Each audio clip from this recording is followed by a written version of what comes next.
નમસ્તે બાળકો, આજે આપણે ચેપ્ટર 3 વિશે માહિતી મેળવીશું. તો ચેપ્ટર 3 છે કે પ્રાચીન નગરો અને ગ્રંથો. તો આપણે અવારનવાર સંસ્કૃતિ અને સભ્યતાના બે શબ્દ સાંભળીએ છીએ. તો સંસ્કૃતિ એટલે શું?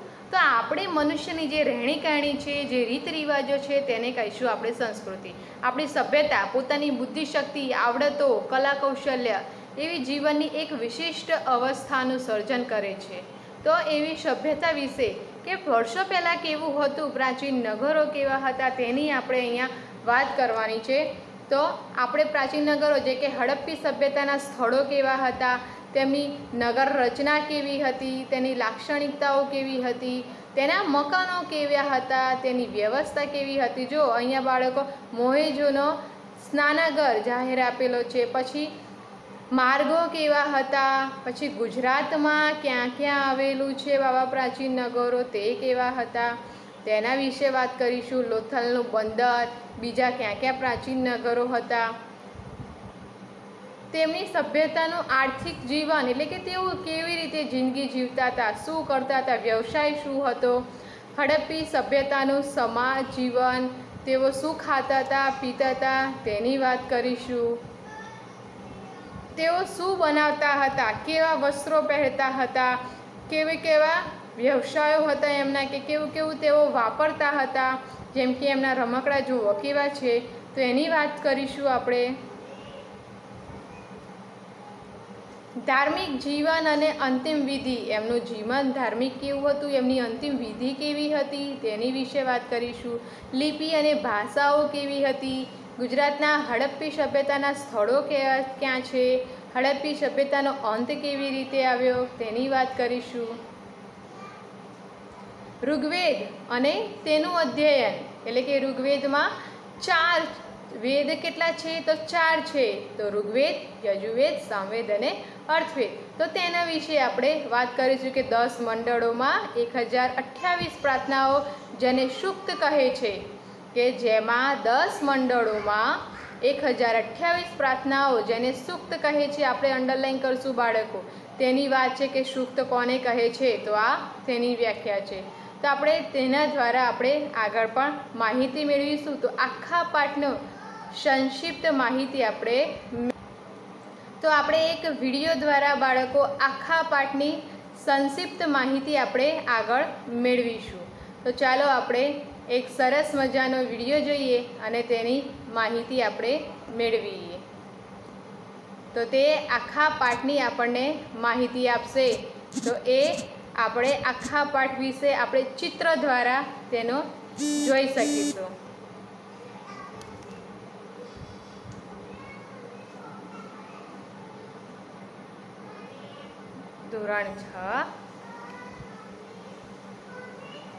ધોરણ 6 પ્રકરણ 3 પ્રાચીન નગરો અને ગ્રંથો.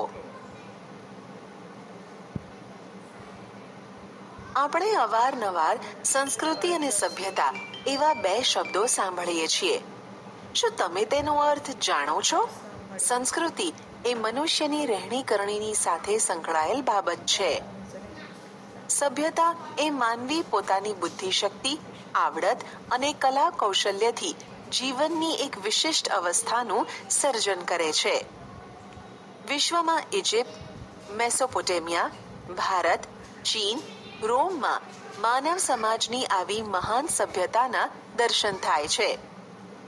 સદીઓ જૂની આ સભ્યતા આજે પણ માનવ જીવનને પ્રેરણા પૂરી પાડે છે. આ સભ્યતાઓ પૈકી આપણે હડપ્પીય સભ્યતાનો અભ્યાસ કરીશું. હડપ્પીય સભ્યતાને આપણે સિંધુ ખીણ સભ્યતા તરીકે પણ ઓળખીએ છીએ. ઈસવીસન 1921માં હડપ્પામાંથી આ સભ્યતાના સૌપ્રથમ અવશેષો મળી આવ્યા. ભારતના ઉત્તર પશ્ચિમ ભાગમાં ફેલાયેલી સભ્યતાના અનેક સ્થળોમાં હડપ્પા, મોહેંજો-દડો, લોથલ, ધોળાવીરા, કાલીબંગાન, રાખીગઢી વગેરેનો સમાવેશ થાય છે. નકશામાં હડપ્પીય સભ્યતાના સ્થળો દર્શાવ્યા છે તે જુઓ. તેમાંના કેટલાક મુખ્ય નગરોની નગર રચના અને તેમની વિશેષતાઓનો પરિચય મેળવીએ. નગર રચના. આયોજનબદ્ધ નગર રચના એ હડપ્ય સભ્યતાની સૌથી મોટી લાક્ષણિકતા હતી. નગરોની રચના એક સમાન થયેલી હતી. તમામ સ્થળોએ પશ્ચિમ તરફ કિલ્લો અને પૂર્વ તરફ સામાન્ય પ્રજાની વસાહત હતી. બંનેને જુદો પડતો રાજમાર્ગ વચ્ચે આવેલો હતો. પશ્ચિમમાં આવેલા કિલ્લાની ફરતે કોટ હતો. કિલ્લામાં સંભવતઃ શાસકો રહેતા હોવા જોઈએ. તેમની નગર રચનામાં મોટા ભાગે ઈંટો વપરાતી. હડપ્ય સભ્યતાના નગરોની કેટલીક વિશેષતાઓ જોઈએ. હડપ્ય સભ્યતાની મુખ્ય વિશેષતા તેની આયોજનબદ્ધ મકાન વ્યવસ્થા હતી. પૂર અને ભેજથી બચવા મકાનો ઊંચા ઓટલા પર બાંધવામાં આવતા. અહીંના મકાનોની એક વિશેષતા એ હતી કે મકાનના દ્વાર મુખ્ય રસ્તા પર પડવાને બદલે અંદરની તરફ પડતા. અહીં 1 અને 2 માળના મકાનો જોવા મળતા હતા. અહીંના રસ્તાઓ સુવિધાજનક હતા. શહેરના મુખ્ય 2 રાજમાર્ગો, એક ઉત્તરથી દક્ષિણ અને બીજો પૂર્વથી પશ્ચિમ જતો. અહીં મુખ્ય માર્ગોની સમાંતરે શેરીઓ આવેલી હતી. રસ્તાઓ એકબીજાને કાટખૂણે કાપતા. રસ્તા અને શેરીઓનું આયોજન એ રીતે કરવામાં આવેલું હતું કે સમગ્ર નગર ચોરસ અને લંબચોરસ વિભાગોમાં વહેંચાઈ જાય. જાહેર રસ્તાઓ પર રાત્રિ પ્રકાશની વ્યવસ્થાના પુરાવા પણ પ્રાપ્ત થયા છે. હડપ્પાકાલીન સભ્યતાના લોકોના વપરાશના પાણીના નિકાલ માટે અત્યંત વિકસિત અને પદ્ધતિસરની વ્યવસ્થા હતી. દરેક મકાનનું પાણી નાની ગટરમાં અને નાની ગટરમાંથી પાણી મોટી ગટરમાં જતું. મોટી ગટરમાંથી પાણી નગરની બહાર જતું. મોહેન્જો-દડોમાં એક જાહેર સ્નાનાગાર મળી આવ્યું છે. આ સ્નાનાગારની વચ્ચે સ્નાનકુંડ છે. સ્નાનકુંડમાં ઉતરવા માટે 2 બાજુએ પગથિયાની વ્યવસ્થા છે. સ્નાનકુંડની ફરતે વસ્ત્રો બદલવા ઓરડીઓ છે. ઉત્સવ કે ધાર્મિક પ્રસંગોએ આ જાહેર સ્નાનાગારનો ઉપયોગ થતો હશે. આ ઉપરાંત મોહેન્જો-દડોમાંથી મળી આવેલ સ્તંભવાળા મકાનને સભાગૃહની ઓળખ આપવામાં આવી છે. હડપ્પા પંજાબના મોન્ટગોમેરી જિલ્લા, હાલ પાકિસ્તાનમાં આવેલ પુરાતત્વીય સ્થળ છે. હડપ્પા સિંધુ ખીણ સભ્યતાનું મુખ્ય નગર હશે. અહીંની મુખ્ય વિશેષતા તેના અન્ન ભંડારો છે. અહીં રાવી નદીના કિનારે 12 જેટલા અન્ન ભંડારો મળી આવેલ છે.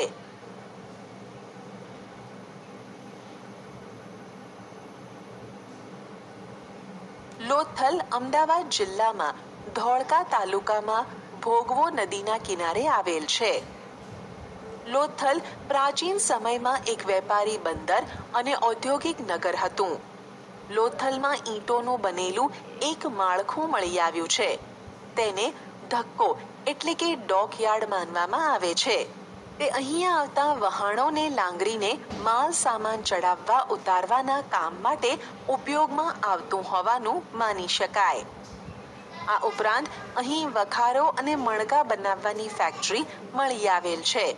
જેથી કહી શકાય કે લોથલ પ્રાચીન ભારતનું સમૃદ્ધ બંદર હશે અને હડપ્ય સભ્યતાનો આંતરરાષ્ટ્રીય વેપાર લોથલના બંદર મારફત થતો હશે.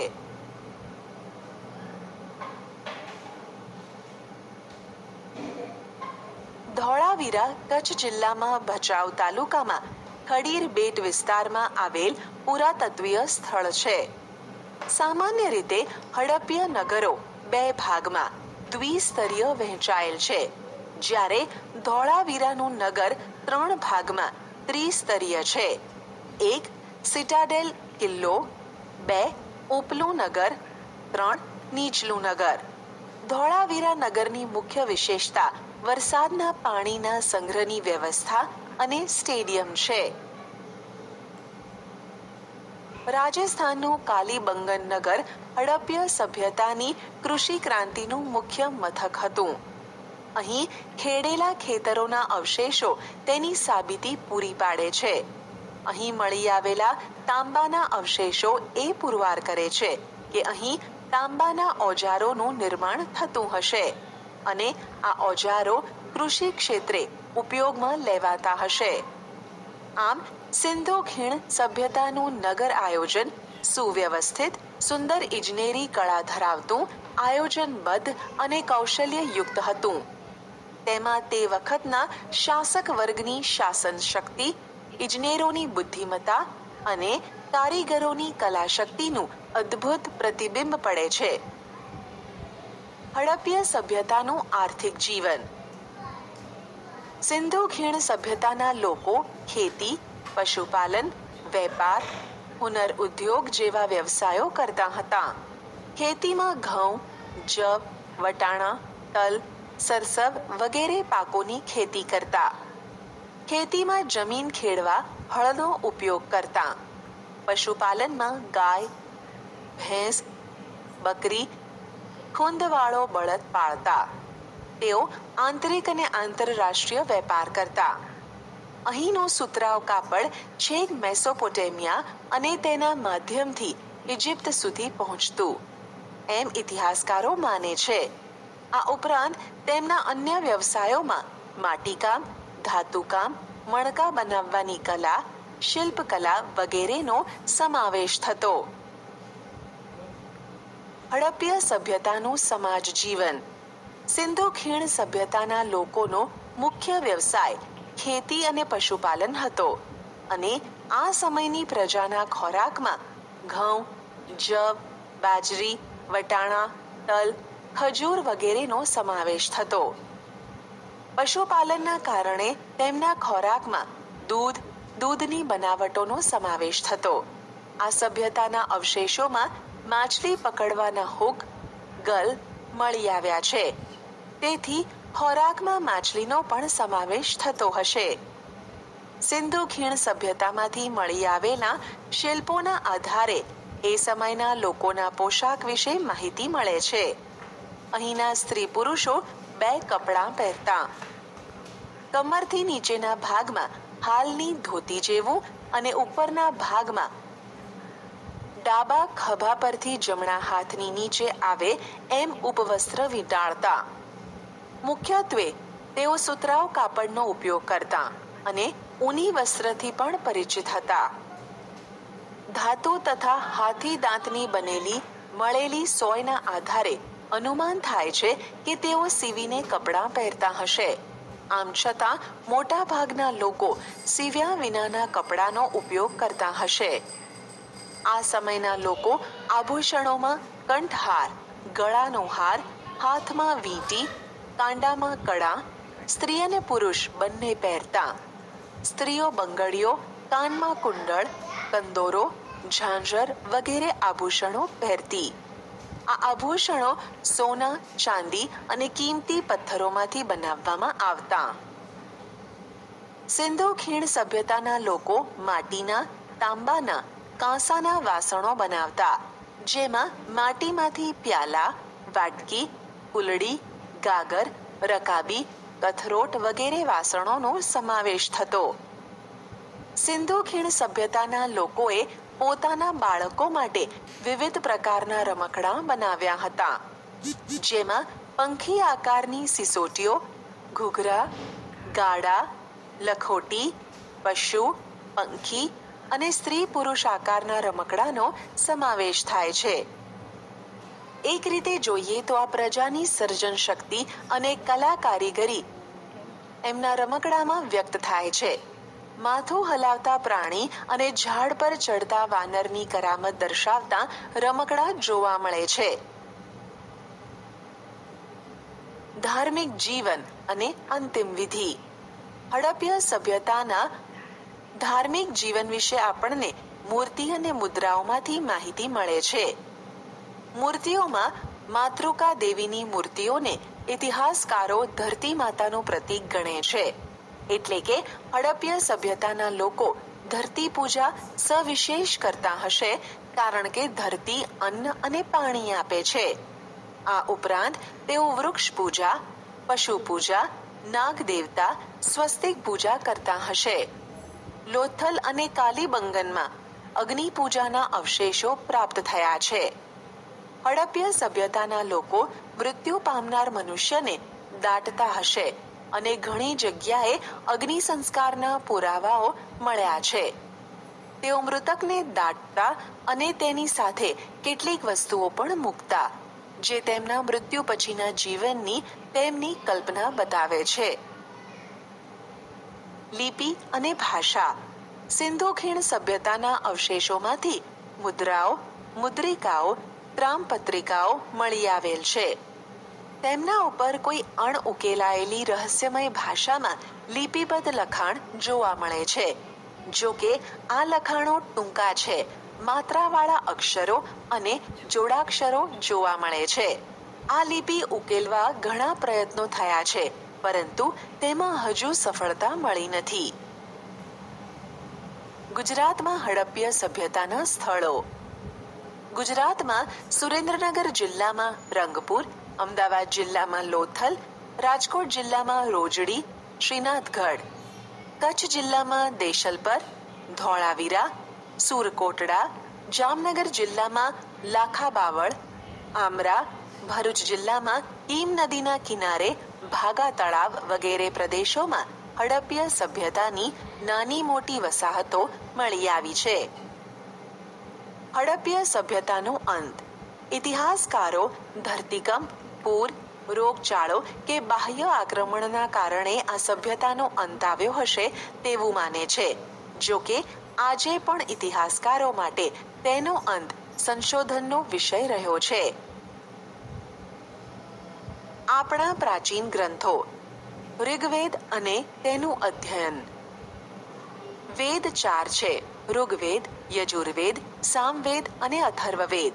ઋગ્વેદ એ આપણો પ્રાચીનતમ ગ્રંથ છે, જેમાં 10 મંડળોમાં 1028 પ્રાર્થનાઓ, જેને સૂક્ત કહે છે, તેનો સમાવેશ થાય છે. ઋગ્વેદ એ પ્રાચીન જ્ઞાનનો ભંડાર છે. તે પ્રાચીન સંસ્કૃત કે વૈદિક સંસ્કૃત ભાષામાં લખાયેલ છે. ઋગ્વેદના માધ્યમથી આર્યોના રાજકીય, સામાજિક, આર્થિક અને ધાર્મિક જીવનનો પરિચય મળે છે. ઇતિહાસકારો, પુરાતત્વવિદો ઇતિહાસ જાણવા માટે પ્રાચીન અવશેષોની સાથે ઋગ્વેદનો અભ્યાસ પણ કરે છે. ઋગ્વેદના કેટલાક સૂક્તો સંવાદ સ્વરૂપે છે. ઋગ્વેદમાં પ્રજાકીય જીવનના ઉલ્લેખો જોવા મળે છે. ગણ, સભા અને સમિતિ જેવી રાજકીય સંસ્થાઓની માહિતી ઋગ્વેદમાં છે. સભા સમિતિની સરખામણીમાં નાની સંસ્થા હતી અને તેમાં રાજ્યના મુખ્ય આગેવાનો બેસતા અને રાજ્યના અગત્યના પ્રશ્નોની ચર્ચા થતી તથા ન્યાય પણ અપાતો. સમિતિ વિસ્તૃત સંસ્થા હતી જે રાજાની ચૂંટણી કરતી, રાજાને મદદ કરવા સેનાધ્યક્ષ અને પુરોહિતની નિમણૂક થતી. રાજાનું એક કાર્ય ગવેષણા પણ હતું અને ગવેષણા એટલે યુદ્ધ. ઋગ્વેદમાં રાવી નદીના કિનારે 10 રાજાઓ વચ્ચે થયેલા યુદ્ધનો ઉલ્લેખ પ્રાપ્ત થાય છે. ઋગ્વેદમાં આર્યોના સામાજિક જીવન વિશે માહિતી મળે છે. સમાજનું એકમ કુટુંબ હતું અને પિતૃપ્રધાન અને સંયુક્ત કુટુંબ વ્યવસ્થા હતી. સમાજ વર્ણ અને જ્ઞાતિઓમાં વહેંચાયેલ ન હતો, એટલે સમાજમાં સૌ સમાન હતા. કોઈ ઊંચ નીચના ભેદભાવ ન હતા. સ્ત્રીઓનું સમાજમાં ઊંચું સ્થાન તથા સ્ત્રી સ્વાતંત્ર્ય હતું અને સ્ત્રીઓને સહધર્મચારિણી ગણવામાં આવતી અને યજ્ઞમાં તેમની હાજરી આવશ્યક ગણાતી. તે પણ અભ્યાસ કરી શકતી. તેમાં અપાલા, લોપામુદ્રા, ઘોષા જેવી વિદુષી સ્ત્રીઓએ તો ઋગ્વેદની ઋચાઓ પણ રચી છે. કન્યા પુખ્ત ઉંમરની થાય ત્યારે જ લગ્ન થતા. ઋગ્વેદમાં પ્રકૃતિની પૂજાના ઉલ્લેખો જોવા મળે છે. ઇન્દ્ર, વરુણ, અગ્નિ, સૂર્ય વગેરેની પૂજાના ઉલ્લેખો જોવા મળે છે. સવારની દેવી ઉષા અને સાંજની દેવી અદિતિનો ઉલ્લેખ જોવા મળે છે. ઋગ્વેદમાં ગાય, ઘોડાની અને બળદની ચર્ચા ઘણી જગ્યાએ થઈ છે. ઋગ્વેદમાં અન્ય પશુઓની સરખામણીમાં ઘોડાનો સૌથી વધુ ઉલ્લેખ આવે છે. જે તેમના જીવનમાં પશુપાલનનું મહત્વ સૂચવે છે. પશુઓ માટે યુદ્ધ કરવું એ કબીલાઈ જીવન જીવતા લોકો માટે સામાન્ય હતું. સંપત્તિ મુખ્યત્વે પશુઓની સંખ્યા પર આધાર રાખતી. પશુપાલન સામૂહિક રીતે થતું અને ઋગ્વેદકાલીન અર્થવ્યવસ્થાના પ્રારંભિક ચરણમાં કૃષિ ગૌણ હતી.